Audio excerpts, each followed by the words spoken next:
الحمد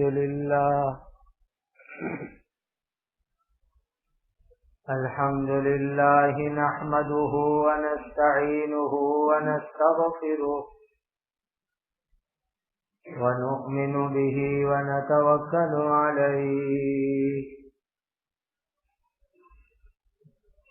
ونعوذ بالله من شرور أنفسنا ومن سيئات أعمالنا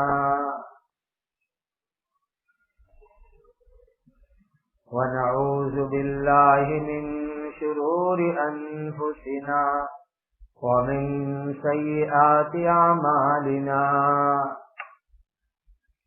ونعوذ بالله من شرور أنفسنا ومن سيئات أعمالنا من يهده الله فلا مضل له ومن يضلله فلا هادي له وأشهد أن لا إله إلا الله وحده لا شريك له وأشهد أن سيدنا وشفيعنا ومولانا محمدا عبده ورسوله صلوات الله تبارك وتعالى عليه وعلى آله وأصحابه وذرياته وأهل بيته وأهل طاعته وبارك وسلم تسليما كثيرا أما بعد فأعوذ بالله من الشيطان الرجيم بسم الله الرحمن الرحيم يا بني آدم خذوا زينتكم عند كل مسجد وكلوا واشربوا ولا تسرفوا إنه لا يحب المسرفين. یہ سورہ اعراف کی 31 نمبر کی آیت ہے. اللہ سبحانہ و تعالی کے پاک ارشاد کا خلاصہ ہے کہ آدم کی اولاد یعنی انسانوں ہر مسجد یا نماز کی حاضری کے وقت اپنا عمدہ لباس پہن کر تم آؤ اور کھاؤ اور پیو اور اسراف مت کرو، یقیناً اللہ تعالی اسراف کرنے والوں کو پسند نہیں کرتے. قل من حرم زینت اللہ التي اخرج لعباده والطیبات من الرزق قل هي للذین آمنوا في الحیاة الدنیا خالصة یوم القیامة كذلك نفصل الآیات لقوم يعلمون.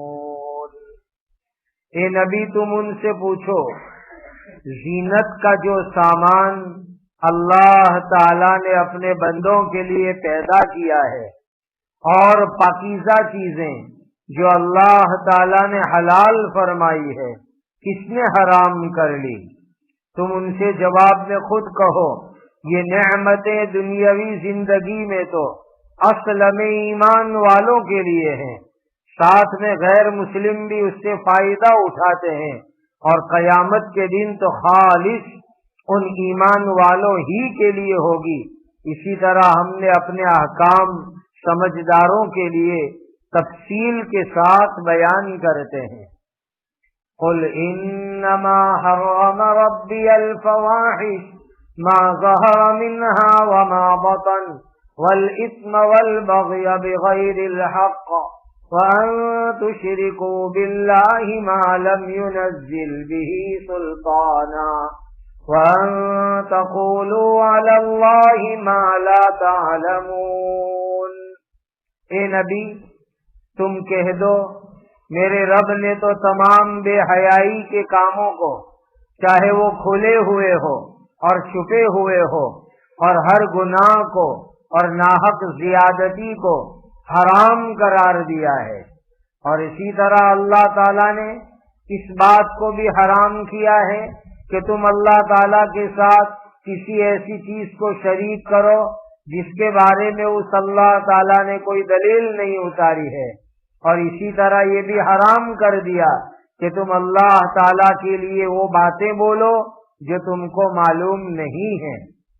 وَلِكُلِّ أُمَّةٍ أَجَلٌ فَإِذَا جَاءَ أَجَلُهُمْ لَا يَسْتَأْخِرُونَ سَاعَةً وَلَا يَسْتَقْدِمُونَ۔ ہر امت کے لیے ایک وعدہ مقرر ہے، پھر جب ان کا مقرر وقت آ جائے گا تو ایک گھڑی بھی پیچھے نہیں ہو سکیں گے اور نہ آگے بڑھ سکیں گے۔ یا بنی آدم اما یاتینکم رسل منکم یقصون علیکم آیاتی فمن اتقى واصلح فلا خوف علیہم ولا هم يحزنون۔ اے آدم کی اولاد، انسانوں، اگر تمہارے پاس تم ہی میں سے پیغمبر آ جاوے جو تم کو میری آیتیں پڑھ کر سنائیں، تو جو شخص نبی کی بات مان کر تقوی اپنا لیوے اور اپنی اصلاح کر لیوے تو ان پر کوئی خوف نہیں اور وہ غمگین بھی نہیں ہوں گے۔ وَالَّذِينَ كَذَّبُوا بِآيَاتِنَا وَاسْتَكْبَرُوا عَنْهَا أُولَئِكَ أَصْحَابُ النَّارِ هُمْ فِيهَا خَالِدُونَ۔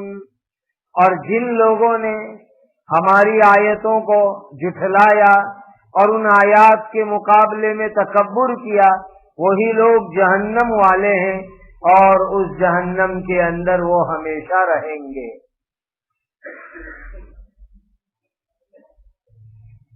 گزشتہ مجلس سے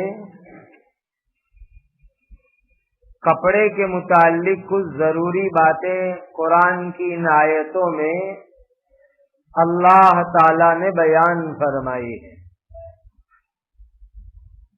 کپڑے کے متعلق ایک بات یہ یاد رکھنی چاہیے کہ جب کوئی کپڑا پرانا ہو جائے تو اس کو صدقہ کر دینا چاہیے،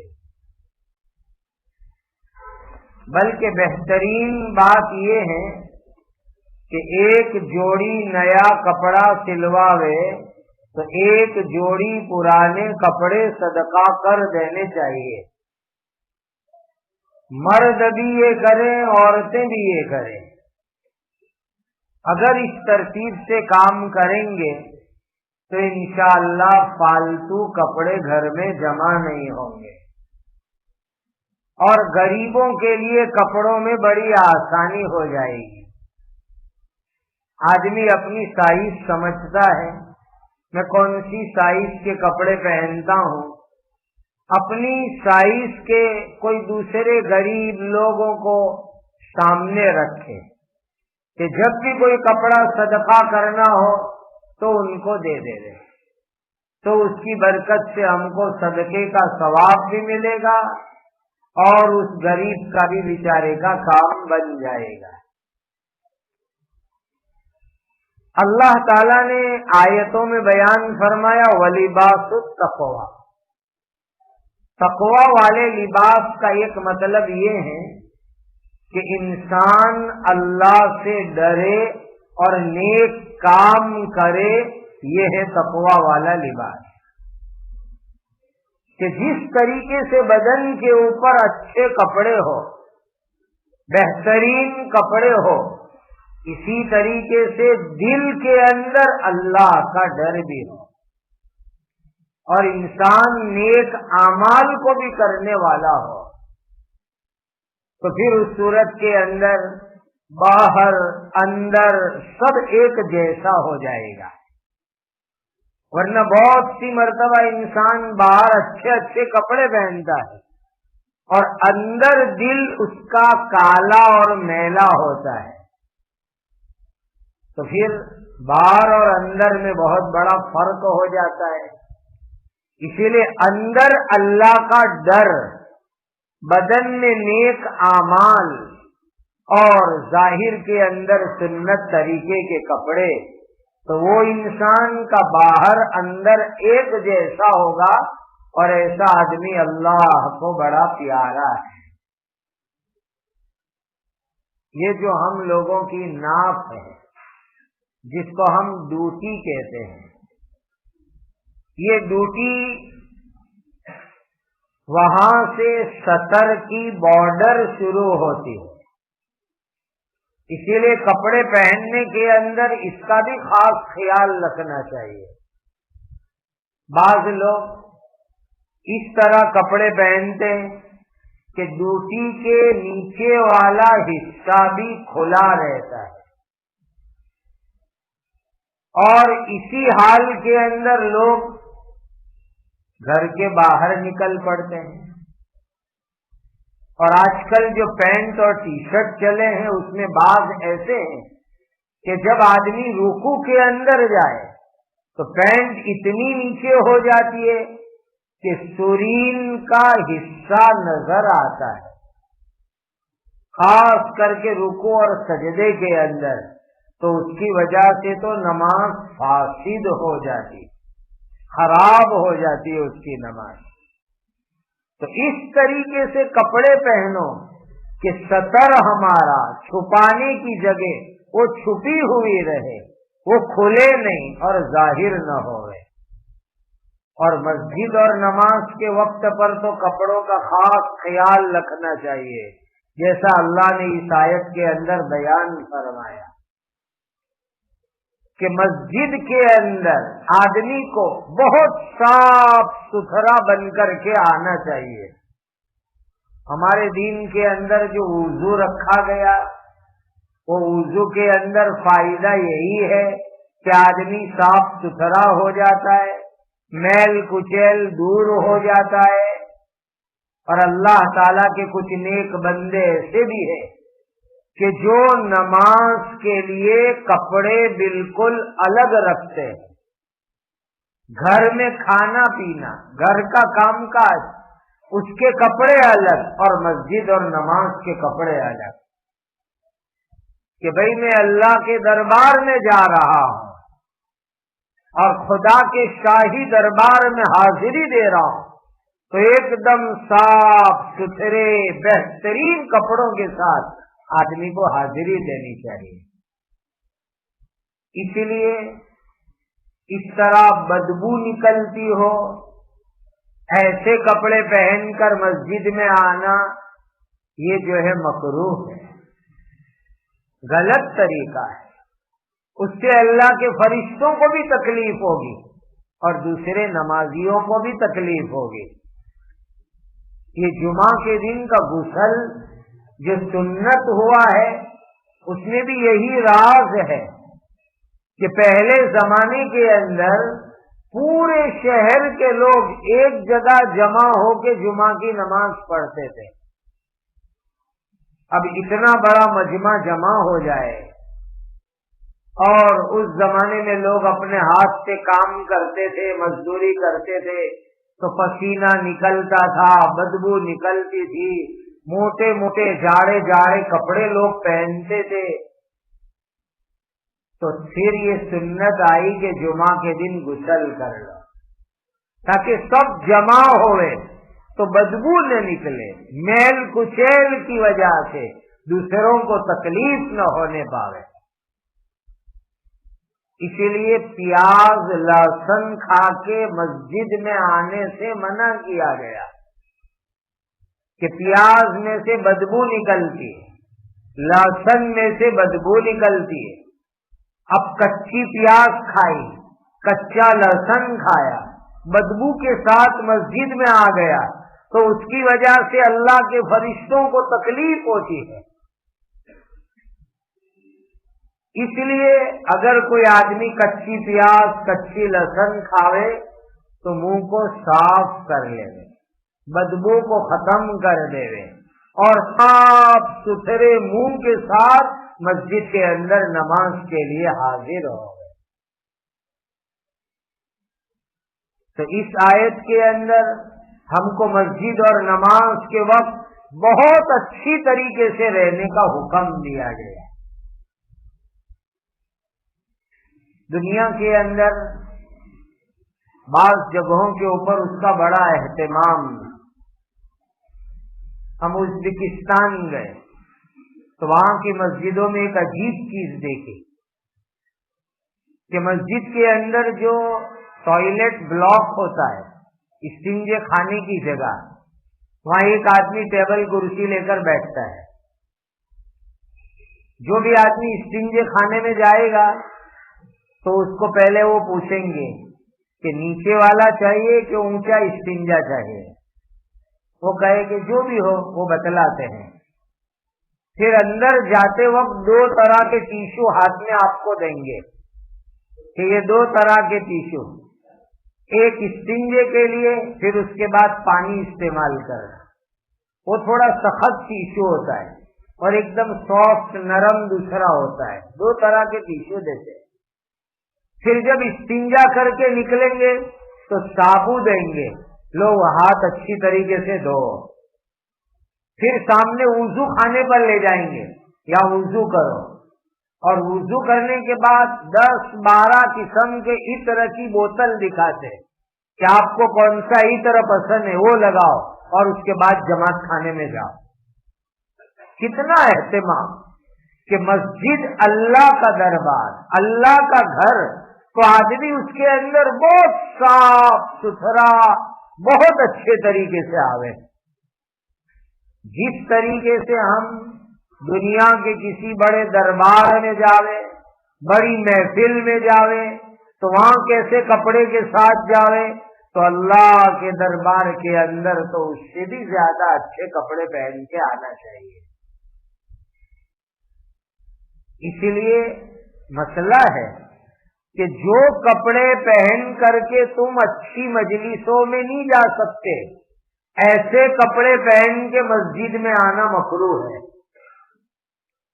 بہت سے لوگ مسجد میں آتے ہیں تو اس طرح کپڑے پہن کے آتے ہیں کہ بالکل گندے میلے پھٹیلے پرانے قسم کے، اور وہی لوگ کوئی دعوت میں جائیں گے، پروگرام میں جائیں گے تو بندھن کے تیار ہو کے جائیں گے. تو جو کپڑے تم کسی محفل میں پہن کے نہیں جاتے، وہ کپڑے پہن کے آپ اللہ کے گھر میں آنا مکروہ ہے. یہ دربار شاہی ہے اور اس کا ادب ہے کہ بہت اچھے کپڑے کے اندر تم اس شاہی دربار کے اندر آؤ. آگے اللہ تعالیٰ نے ارشاد فرمایا کھاؤ پیو لیکن حد سے آگے مت بڑھو کھانے پینے میں. کھانے پینے کے بھی چند مسئلے سمجھ لو. پہلا مسئلہ ہی سن کے تعجب ہوگا آپ کو، پیٹ بھر جانے کے بعد کھانا ناجائز ہے. پیٹ بھر جاوے اس کے بعد کھانا، یہ ناجائز لکھا ہے.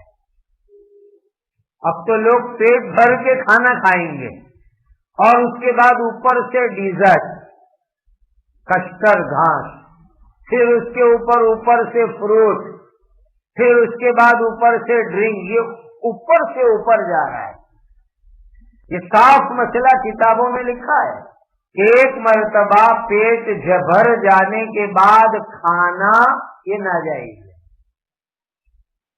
دوسری بات سمجھو، ایک آدمی جان بوجھ کر کے زیادہ کھاوے اور موٹا تازہ ہو جاوے، اللہ تعالی ایسے عالم کو پسند نہیں کرتے. جو جان بوجھ کر کے کھا کھا کے موٹا تازہ ہو جاوے، اللہ ایسے کو پسند نہیں فرماتا. کبھی آدمی موٹا ہوتا ہے بیماری کی وجہ سے، وہ الگ چیز ہے، لیکن جان بوجھ کے کھا کھا کے موٹا ہوئے وہ اللہ کی نظر کے اندر پسندیدہ نہیں ہے. تیسری بات، ہر وقت کھانے کی فکر میں رہنا، ہر وقت کھانے کی دھون میں رہنا، یہ بھی شریعت کی نظر میں اسراف ہے، غلط کام ہے. خاص طور پر ہماری دینی بہنوں کو یہ سننا چاہیے کہ ہر وقت کھانے کے چکر، اور بعض لوگ بھی ایسے ہوتے ہیں ہر وقت کھانے کے چکر، رات کو سوتے وقت بات کر کے سوئیں گے آج صبح ناشتے میں کیا کھائیں گے. صبح اٹھنے کے بعد ناشتہ کرتے کرتے آج دوپہر میں کیا کیا ڈشیں بنے گی، دوپہر میں کھاتے کھاتے آج شام کو کیا کیا کھانا ہے، عصر کے ناشتے میں کیا کیا ہوگا، رات کو سوتے وقت کیا کیا ہوگا. ہر وقت ان کی فکر، ان کا دماغ، ان کی سوچ کھانے ہی میں لگی ہوئی ہو، تو یہ بھی اسراف ہے. شریعت میں یہ چیز پسند نہیں ہے. اور جو چیز آدمی کے من میں آوے، جی میں آوے، اس کو حاصل کرنے کے پیچھے لگ جانا، یہ بھی اسراف ہے اور پسند نہیں ہے شریعت میں. بہت ساری چیزیں ہم کو پسند آتی ہیں، بھائی آسانی سے مل گئی ٹھیک ہے، لیکن جو چیز پسند آئی اب اس کو کسی طرح بھی حاصل کرو، اس کے لیے جو خرچ کرنا پڑے کرو، پیسے اڑاؤ، یہ چیز اسراف ہے. ایک مرتبہ کچھ لڑکے نوجوان ملے، ہم حیدرآباد جا کے آئے. میں نے کہا کیوں، خیریت؟ تو کہا سنا وہاں کی بریانی بہت اچھی ہے، تو ہم حیدرآباد بریانی کھانے گئے تھے. میں نے کہا کیسے گئے تھے؟ کہ بمبئی سے فلائٹ کی ٹکٹ لی، گئے بریانی کھائی اور واپس دوسری فلائٹ سے آ گئے. دیکھا جس امت کے اندر ہزاروں مسلمان ایک ایک روٹی کے محتاج ہو، اس میں ہم یہ طریقہ اپنا کہ اپنی من کی چاہتوں کو کھانے کے لیے اتنے دور دور سفر کر کے جاوے. اسلام اس کی اجازت نہیں دیتا. بہت سے لوگ کہتے ہیں، بہت لوگوں نے کہا، ایک نہیں بہت لوگوں نے، کہ بعض لوگ شنیچر اتوار کو چائے ناشتہ کرنے کے لیے فاؤنٹن ہوٹل جاتے ہیں، بامبے تک جاتے ہیں. یہ کون سا طریقہ ہوا؟ یہ کون سی جو ہے شریعت میں اچھی بات ہوئی کہ جو چیز اپنے دل میں آوے آدمی اس کو حاصل کرنے کے پیچھے لگ جاوے، کسی طرح حاصل کرے؟ یہ بھی اسراف ہے اور شریعت میں یہ چیز پسند نہیں ہے. خلیفہ ہارون رشید بڑے اونچے درجے کے خلیفہ امیر گزرے. ان کے دربار میں ایک عیسائی ڈاکٹر رہتا تھا. اس نے ایک مرتبہ عالم دین تھے اس مجلس میں، ان کو سوال کیا کہ تمہارے اللہ کے قرآن میں اور تمہارے نبی کی حدیث میں کہیں ڈاکٹری دوا اس کے بارے میں بھی کچھ آیا ہے؟ اس لیے کہ بس دو علم ہے، ایک علم الادیان، دوسرا علم الابدان.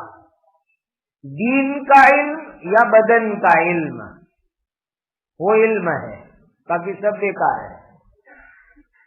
اس نے سوال کیا قرآن میں ہے کوئی بات ڈاکٹری کی؟ تمہارے نبی کی حدیث میں ہے کوئی بات؟ تو اس عالم نے بتلایا کہ ہمارے اللہ نے ہم کو حکم دیا کلوا واشربوا ولا تسرفوا، کھاؤ پیو لیکن ضرورت سے زیادہ مت کھاؤ مت پیو. اور حدیث سنائی، حضرت نبی کریم صلی اللہ علیہ وسلم کا فرمان سنایا کہ یہ معدہ، ہوجڑی، یہ بیماریوں کا گھر ہے. اور پھر آگے اصل چیز بتلائی کہ جو چیز معدے کو نقصان کرے، پیٹ کو نقصان کرے، اس سے اپنے آپ کو بچانا یہ اصل دوا ہے. اصل دوا یہ ہے کہ جو چیز نقصان کرتی ہو ایسی چیز سے اپنے آپ کو بچانا یہ اصل دوا ہے.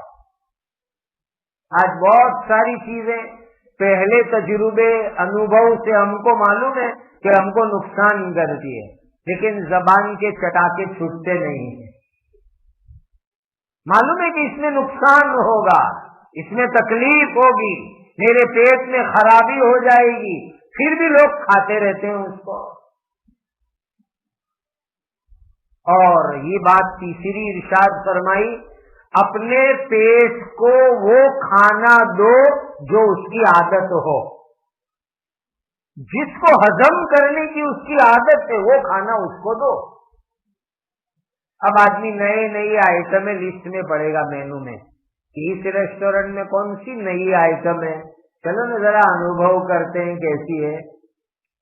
اور اللہ کے نبی صلی اللہ علیہ وسلم نے فرمایا تمہارا معدہ, تمہارا پیٹ جس چیز کی عادت ہو اس کو, وہ کھانا اس کو دو. اب اپنے بچپن سے جو کھانا کھاتے آئے, جس کی عادت ہے, جس کا مزاج ہے, اس کو چھوڑ کر کے آدمی دوسری چیزوں کے چکر میں پڑے تو پھر وہ بیماری شروعات ہو جاتی. اور ایک حدیث میں یہ فرمایا کہ یہ معدہ اور پیٹ یہ تو حوض ہے, حوض,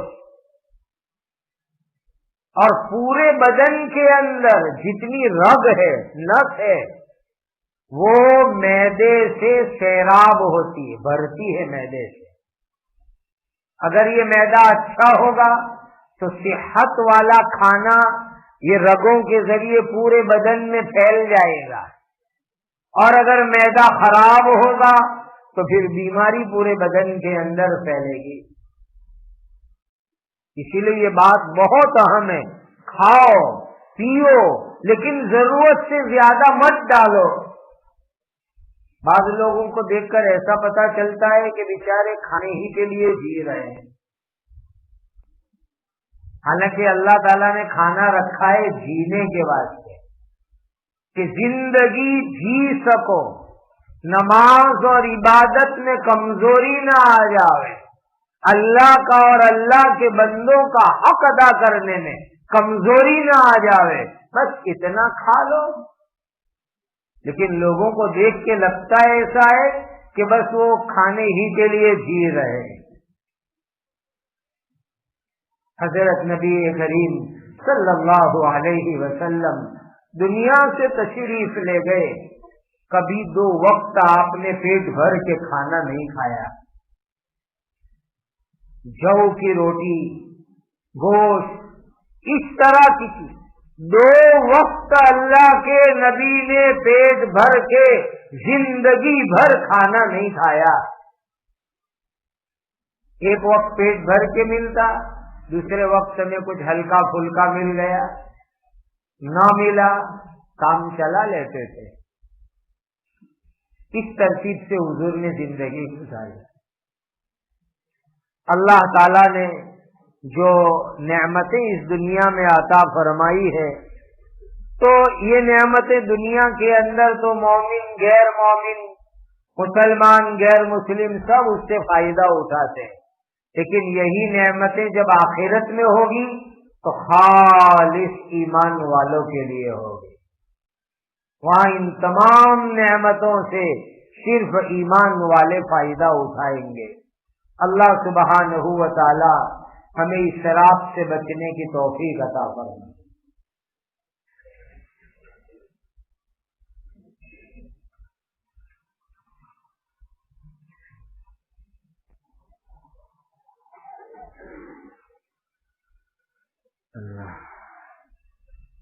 حاجی عمر دین راجستھان والے بیمار ہیں, اللہ اپنے فضل سے ان کو شفائے کاملہ عاجلہ دائمہ مستمرہ عطا فرمائے.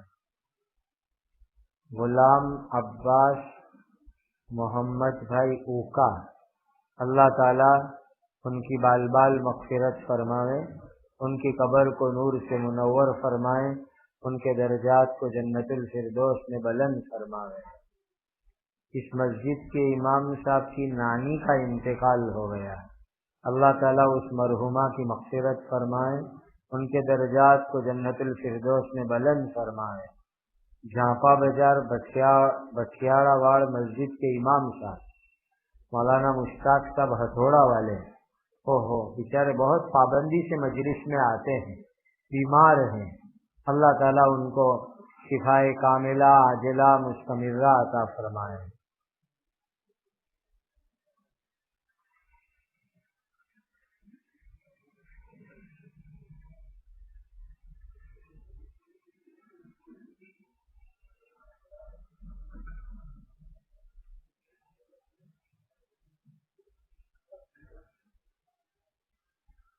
اگر کسی کے شوہر کا انتقال ہو جائے تو مہر معاف کرانی ضروری ہے یا نہیں؟ مہر کی رقم عورت کا اپنا حق ہے. شادی کے وقت پر نقد فوراً دے ہی دینی چاہیے. مہر کی رقم ادھار نہیں رکھنی چاہیے. لیکن اگر کسی آدمی نے پوری زندگی اپنی بیوی کو مہر کی رقم نہیں دی تو یہ بھی ایک قرض ہے ذمے میں. مرنے کے بعد جب اس کے مال میں سے دوسرے قرضے ادا کیے جا رہے ہیں اس وقت یہ قرض بھی ادا کرنا ضروری ہے. وارثداروں کو چاہیے کہ مہر کی شکل میں جو قرض ہے وہ قرض ادا کر دے.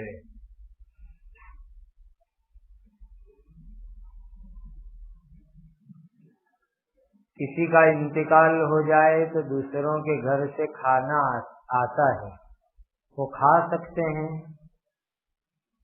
حضرت نبی کریم صلی اللہ علیہ وسلم کے چچا زاد بھائی حضرت جعفر ابن ابی طالب رضی اللہ تعالی عنہ شہید ہوئے تھے موتا کی لڑائی کے موقع پر. ان کے بارے میں آتا ہے جب ان کا انتقال ہو گیا، بہت چھوٹے چھوٹے معصوم بچے تھے، جوان بیوی تھی.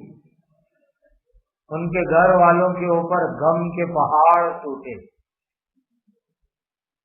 موتا ایک میدان ہے جو اس وقت جارڈن اور سعودیہ کی بارڈر پر ہے.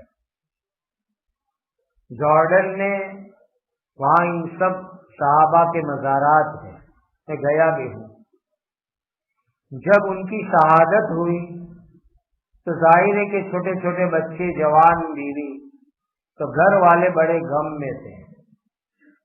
نبی کریم صلی اللہ علیہ وسلم نے فرمایا جعفر کے گھر والوں کے لیے کھانا بنا کر کے بھیج دو. کھانا بھیج دیا گیا. عقیل تو ان کے گھر کھانا بنا کر کے بھیج دو. وہ ایک وقت اللہ کے نبی صلی اللہ علیہ وسلم نے ان کے گھر پر کھانا بھجوایا. اتنا حدیث میں آتا ہے.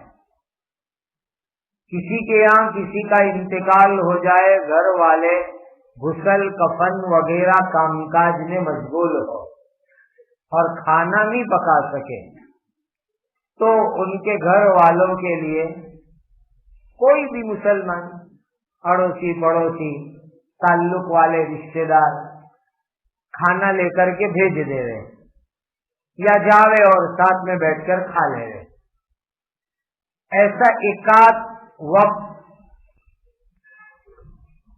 شریعتاً گنجائش ہے. اس سے زیادہ 2 دن 3 دن کھانے کی محفلیں لگانا اور اس کے اندر بھی باری کہ ابھی اس رشتے دار کا نمبر پھر اس رشتے دار کا نمبر، تو یہ حدیث سے ثابت نہیں ہے. اللہ کے نبی سے یہ چیز ثابت نہیں ہے. اس سے بہتر تو یہ ہے کہ بھائی کھانا بنا کر کے مرحوم کے ایصال ثواب کے لیے غریبوں کے لیے بھیج دو، جھپڑ پٹیوں میں بھیج دو، مدرسے کے اندر بچوں کو، یتیموں کو، مسکینوں کو کھلا دو، محلے میں بیواؤں کو کھلا دو اور ثواب ملے گا.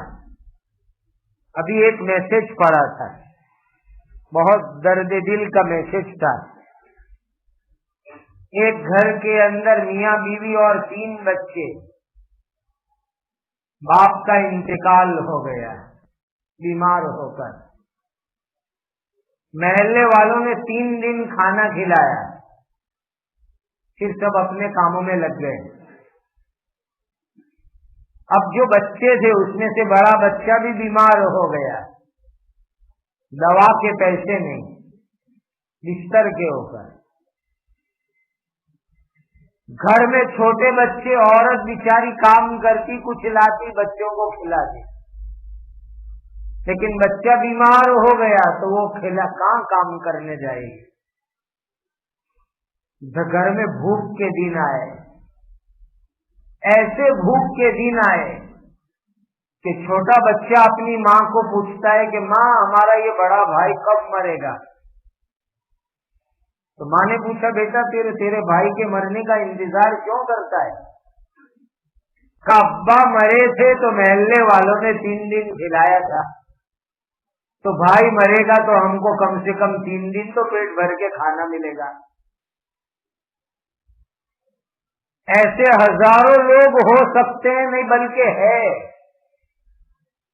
یہ موت، میت، شادی، منگنی وغیرہ کے نام پر بڑی بڑی دعوتوں میں خرچے کرنے کے بجائے امت میں یتیم، بیوہ، غریب، محتاج ہزاروں لوگ ہیں، ان کو ڈھونڈو اور ڈھونڈ کے کھلاؤ، اس سے زیادہ ثواب ملے گا۔ مرحوم کی روح کو بھی ملے گا اور زندہ لوگوں کو بھی زیادہ ثواب ملے گا، اور اللہ تعالی ہم سے خوش ہوں گے۔ درود شریف پڑھ لو۔ الحمدللہ رب العالمین، سبحان اللہ و بحمدہ، سبحان اللہ العظیم۔ اللہم صل علی سیدنا محمد وعلی آل سیدنا محمد صلاة تنجینا بها من جميع الأهوال والآفات وتقضي لنا بها جميع الحاجات وتطهرنا بها من جميع السيئات وترفعنا بها عندك على الدرجات وتبلغنا بها أقصى الغايات من جميع الخيرات في الحياة وبعد الممات إنك على كل شيء قدير۔ ربنا آتنا في الدنيا حسنة وفي الآخرة حسنة وقنا عذاب النار۔ اے اللہ ہمارے گناہوں کو معاف فرما دیجیے، ہماری خطاؤں سے درگزر فرما دیجیے۔ اے اللہ بیماروں کو شفا عطا فرما دیجیے، مرحومین کی مغفرت فرما دیجیے۔ اے اللہ انسانوں میں، امت میں جتنے بھوکے ہیں، اے اللہ ان کو غذا اور کھانا عطا فرمائیے۔ جن کے پاس کپڑے نہیں ہیں اللہ ان کو کپڑے عطا فرمائیے، بیماروں کو دوا عطا فرمائیے، محبوسین کو رہائی عطا فرمائیے، اجڑوں ہووں کو آباد فرمائیے، بے سہاروں کو سہارا عطا فرمائیے۔ اے اللہ ہماری عمر میں، علم میں برکت عطا فرمائیے۔ نبی کریم صلی اللہ علیہ وسلم نے جتنی خیر مانگی ہمیں اور پوری امت کو عطا فرمائیے۔ نبی کریم صلی اللہ علیہ وسلم نے جن شرور سے پناہ چاہی ہماری اور پوری امت کی حفاظت فرمائیے۔ ربنا آتنا فی الدنیا حسنۃ وفی الآخرۃ حسنۃ وقنا عذاب النار۔ آمین آمین آمین یا رب العالمین۔ وصلی اللہ علی النبی الکریم برحمتک یا ارحم الراحمین۔